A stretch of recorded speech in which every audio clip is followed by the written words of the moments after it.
Harga kalau siapa nak order macam tempat dia 300. Kalau jadi pada kita orang jadi 200 lah. Harga queue kat sana 300, tapi kalau siapa nak order kat kita orang dia jadi 200. Okey, siapa nak order je. Business Mana bisnes lah kan.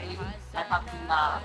Alhamdulillah. Kali ni kita dah sampai ke Masjid Negara.